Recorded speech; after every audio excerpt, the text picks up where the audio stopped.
नमस्ते दोस्तों, मेरा नाम सुमित लोहरा है और आज के इस फ्री एजुकेशन कैंपेन के दौरान हम सीखेंगे कि कब एक इंडिविजुअल जो कि सीनियर सिटीजन होता है इनकम टैक्स की नज़र में, उसको अपना इनकम टैक्स रिटर्न फाइल करना होता है। तो सीनियर सिटीजन की बात करें तो इनकम टैक्स एक्ट में अगर किसी पर्सन की एज 60 इयर्स ऑफ एज अगर उसकी हो गई है तो उस केस में वो सीनियर सिटीजन कहा जाएगा। तो 60 इयर्स कब चेक करना है आपको? Any time during the previous year check करना है, ना कि आपको first day of the previous year, नहीं आपको last day of the financial year.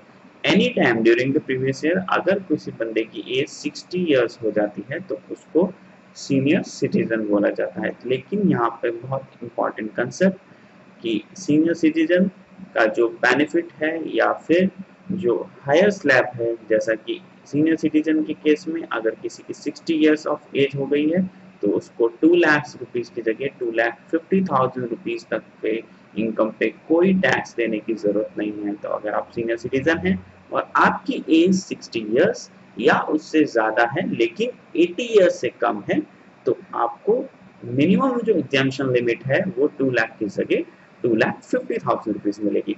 तो अब हम ये देखेंगे कि अगर किसी बंदे की इनकम 2,50,000 रुपीज़ या उससे ज़्यादा है तो कब उसको अपना रिटर्न फाइल करना है या नहीं। लेकिन उससे पहले मैं एक और इम्पॉर्टेंट कंसेप्ट आपको बता दूं जो कि काफ़ी लोग इग्नोर कर देते हैं कि रेजिडेंट इंडिविजुअल जो है उसी के लिए ये extended limit of 2,50,000 rupees is available.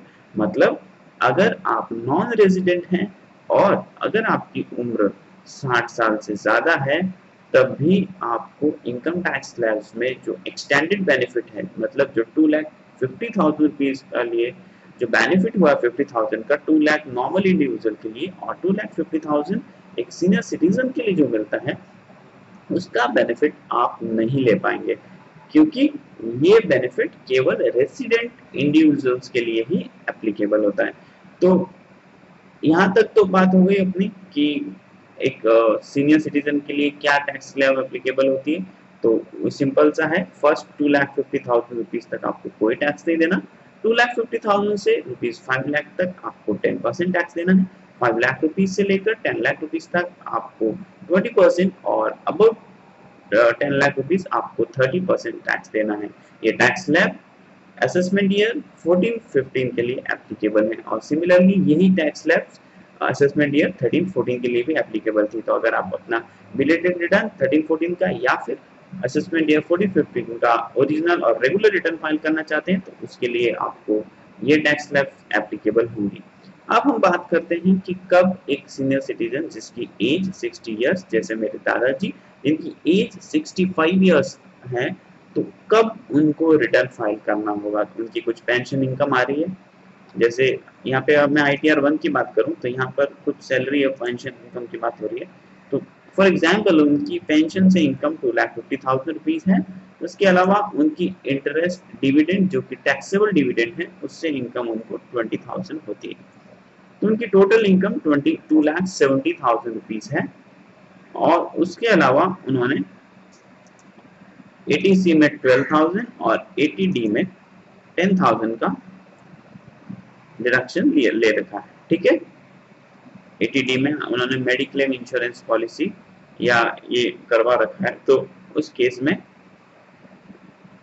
अगर वो कुछ सीनियर सिटीजन है तो वो 20,000 तक ले सकते हैं, लेकिन उन्होंने 10,000 तक ही इन्वेस्ट किया है तो 10,000 एग्जेम्पशन में क्लेम कर रहा हूँ। Sorry, it's not exemption, it's deduction. तो मैं 10,000 तक का डिडक्शन ले रहा हूँ। उसके बाद में इनकी नेट इनकम 2,48,000 रुपीज हो जाती है। तो अब सेक्शन 139 जो कि रिक्वायरमेंट क्रिएट करती है किसी भी इंडिविजुअल, किसी भी कंपनी, किसी भी पार्टनरशिप फर्म, किसी भी लिमिटेड लायबिलिटी पार्टनरशिप फर्म के लिए कि कब उसे मैंडेटरीली रिटर्न फाइल करना है। अगर मैंडेटरी रिटर्न की बात करें तो for in case of individual वो सेक्शन ये बोलती है कि अगर उसकी इनकम जो मिनिमम टैक्स स्लैब है या मिनिमम एग्जेम्पशन लिमिट जो कि 2 लाख रुपए होती है नॉर्मल इंडिविजुअल के केस में, और एक सीनियर सिटीजन जिसकी एज 60 ईयर्स से ज़्यादा है और 80 ईयर्स से कम है के लिए 2,50,000 रुपीज़ होती है। तो उस केस में अगर उस सीलिंग लिमिट से उस थ्रेशोल्ड लिमिट से अगर आपकी इनकम कम है, जैसे 2,50,000 रुपीज से आपकी इनकम कम है, तो आपको अपना रिटर्न फाइल करने की जरूरत नहीं है। और यहाँ पे जो इनकम की बात हो रही है, ये इनकम एक्सक्लूसिवली स्पेशल इनकम को हटाने के बाद की इनकम है। ठीक है, अब ये 2,50,000 का एग्जेम्पशन लिमिट की बात हुई। अब हम बात करेंगे कि ये 2,50,000 रुपीज क्या आपको ग्रॉस टोटल इनकम से चेक करना है या आपको टोटल इनकम से चेक करना है। मतलब ये डिडक्शन अंडर चैप्टर 6 है, जो कि डिफरेंट इन्वेस्टमेंट्स के बेसिस पे और डिफरेंट आपके इनकम कैटेगरी होने की वजह से आपको मिलते हैं। तो अगर आपको इसमें से अगर कोई डिडक्शन मिल रहा है, जैसे मेरे यहाँ पे केस में 22,000 का वो डिडक्शन ले रहे हैं, तो इस केस में आपको नेट इनकम जैसे total income after deduction of chapter 6 है 2,48,000 रुपीज से चेक करना है, या फिर आपको total gross total income 2,70,000 rupees से चेक करना है। That means before giving effect to chapter 6 से डिडक्शन। तो अगर सेक्शन 139 की बात करें तो उसमें एक प्रोविजो ऐड किया हुआ है और उसमें सिंपल सा लिखा है कि आपको कंसिडर तो टोटल इनकम ही करना है। आपको टोटल इनकम से ही चेक करना है कि आपकी इनकम मिनिमम एग्जेम्पशन लिमिट से कम है या ज्यादा, लेकिन आपको ये income before giving effect to chapter 6 से डिडक्शन लेना है। मतलब ये हो गया ऑटोमेटिकली, इसका ये मतलब ये हो गया कि अभी वाले केस में ये जस्ट ग्रॉस टोटल इनकम से आपको चेक करना है। 2,70,000 रुपीज से चेकिंग होगी, ना कि 2,48,000 रुपीज से। अगर आप टोटल इनकम कंसिडर कर लेंगे तो उस केस में अगर वो सीनियर सिटीजन है तो आप बोलेंगे 2,50,000 से 2,000 रुपीज कम है इनकम, तो he need not to file income tax return. और अगर हम बात करेंगे before giving effect to chapter 6 से, तो इनके इनकम 2,70,000 रुपीज है, मतलब कि 2,50,000 से ज्यादा है, तो उस केस में उनको रिटर्न फाइल करनी होगी। तो आज के इस ट्यूटोरियल के दौरान हमने ये इंपॉर्टेंट कंसेप्ट सीखा कि आपको कौन सी इनकम कंसीडर करनी है। अगर आप एक सीनियर सिटीजन हैं और अपना इनकम टैक्स रिटर्न फाइल करना चाहते हैं, तो आपको पता होना चाहिए कि कौन सी इनकम, मतलब किस वैल्यू की वैल्यू को वो कंसीडर करें for the purpose of 2,50,000 rupees. 2,50,000 rupees हो रहा है या नहीं हो रहा है, उसके लिए आपको 2,70,000 कंसीडर होगा। मतलब चैप्टर 6A की डिडक्शन प्लस एक डिडक्शन अंडर सेक्शन 10A होता है, वो स्पेसिफिक डिडक्शन है, वो FTZ SEZ लगाने वाले कुछ कंपनीज को मिलता है। तो नॉर्मल इंडिविजुअल के लिए बहुत ज्यादा उसका एप्लीकेबिलिटी नहीं है, जो बिजनेस करते हैं उनके लिए।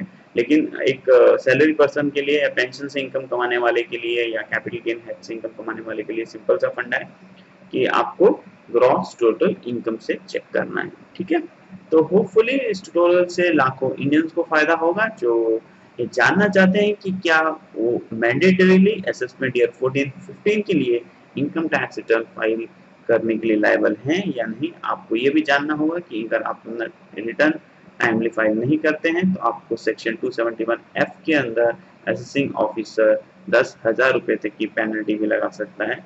तो ये सब इम्प्लीकेशंस हम आगे और डिटेल में पढ़ेंगे जब हम penalties and prosecution chapter income tax का इस यूट्यूब ट्यूटोरियल्स के माध्यम से सीखेंगे। तो तब तक के लिए मुझे इजाजत दीजिए। एक बार फिर मैं आप सभी लोगों के सामने हाजिर होऊंगा एक नए विषय के साथ में, एक नए लेसन के साथ में। और साथ ही अगर आपको इनकम टैक्स से रिलेटेड, सर्विस टैक्स से रिलेटेड, अकाउंटिंग स्टैंडर्ड से रिलेटेड, अकाउंटिंग से रिलेटेड या वैट से रिलेटेड कोई भी क्वेरीज हैं, तो आप मेरे फेसबुक पेज www.facebook.com/learnwithlodhas को ज्वाइन कर सकते हैं और अपनी क्वेरीज को पोस्ट कर सकते हैं। I will be happy to help you all there. Till then, me Sumit Lodha signing off for the day. Thank you.